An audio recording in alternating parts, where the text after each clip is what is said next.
a cocky, confident tone.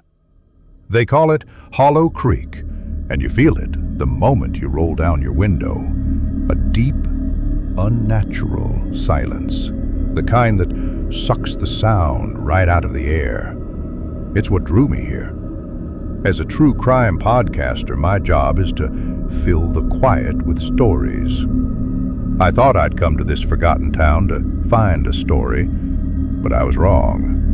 I was here to become one. The town is famous for one thing: a bizarre pattern of disappearances. For the last 100 years, on the same day every decade, someone vanishes. No traces, no bodies, no fucking clues. The last disappearance was exactly 10 years ago today. The case files are a cold-hearted joke.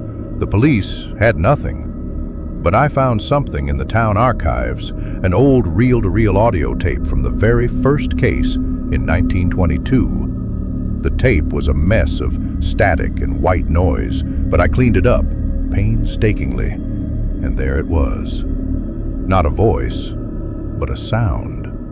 A child's faint, high-pitched song, followed by a series of 3 rhythmic taps. What the hell is that? Is it some old nursery rhyme? What's with the tapping? Then the static returned, burying the song. But just before the tape cut off, a single, clear whisper came through, a dry voice that sounded like crumbling paper. It's coming! Finally, it's coming. The silence that followed was louder than any scream. It felt like the entire town was holding its breath, waiting for the inevitable. And I was standing right in the middle of it, in a house at the edge of town, the one the locals call the Collector's House. The air in here is thick, like a physical weight on my chest.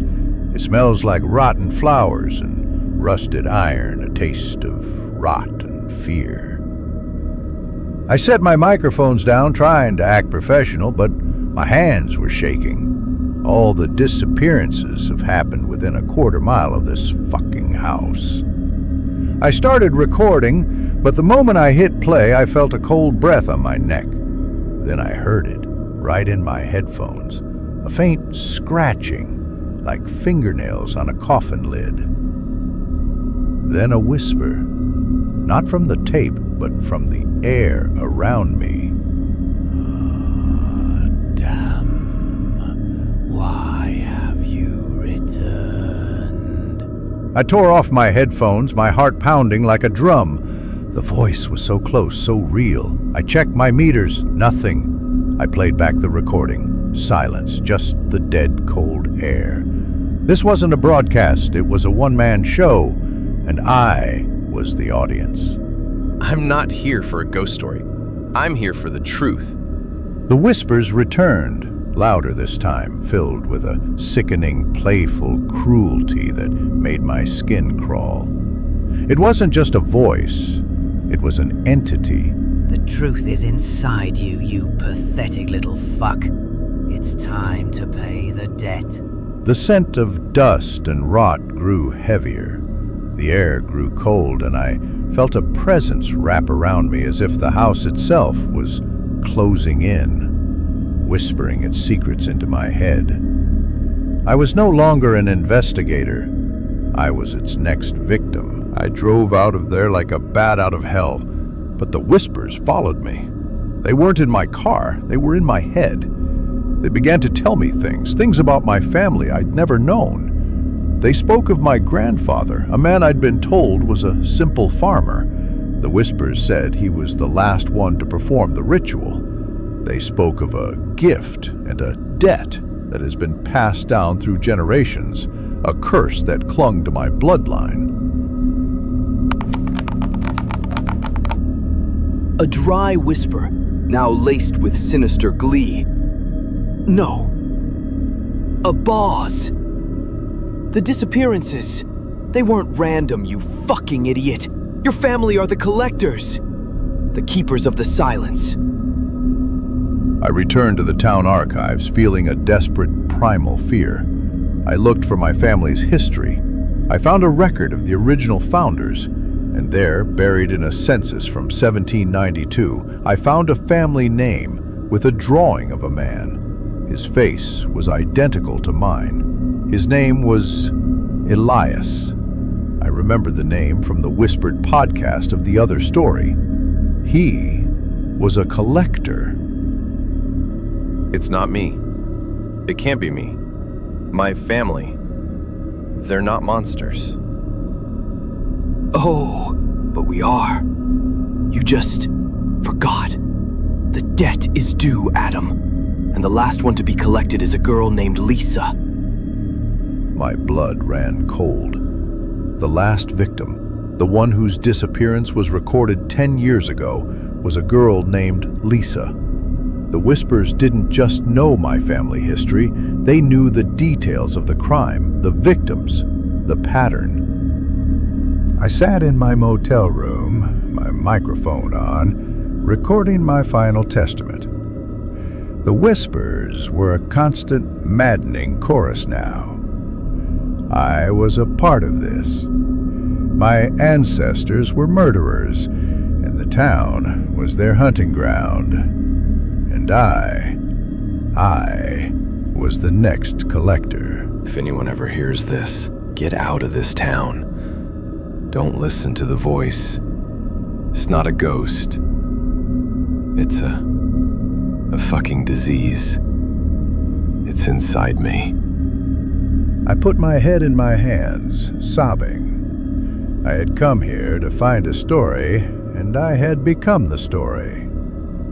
The Whispers intensified, now speaking with multiple voices, male and female, old and young. The voices of all the townspeople who had disappeared. He's the one. He's the host. He will collect us. He is the collector. Then, a single voice broke through, calm and clear. The voice of Lisa, the last victim. It's a beautiful sound, isn't it? The silence. I'm waiting for you to come for me. He promised me he would. Who promised you? Who did this? You did, Adam. You came for us when you slept.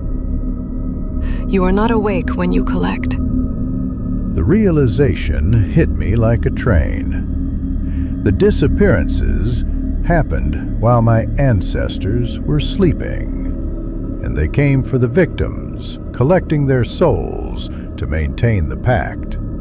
The Whispers were the souls of the collected, now bound to the new host. My bloodline was a parasite feeding on the town, and tonight the debt was due.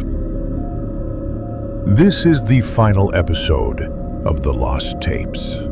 I'm broadcasting it now. A final warning. The voice isn't a ghost, it's a parasite. And it's not bound to a house or a tape. It's bound to my blood. I'm broadcasting this, hoping to save whoever is listening. Get out. Don't come looking for me. Don't come to Hollow Creek. You've been a good host, Adam, but the debt is due. The hunger is back, and the last one to be collected is you. A terrified, broken whisper. No, I won't let you. I won't let you take me. A terrible, empty silence. Adam's labored breathing is all that can be heard. After a few seconds, the sound changes. Welcome back to the Lost Tapes. My name doesn't matter. It's a temporary vessel, the latest one. I am the collector, and tonight's story is about a podcaster named Adam. A man who thought he could outrun his legacy.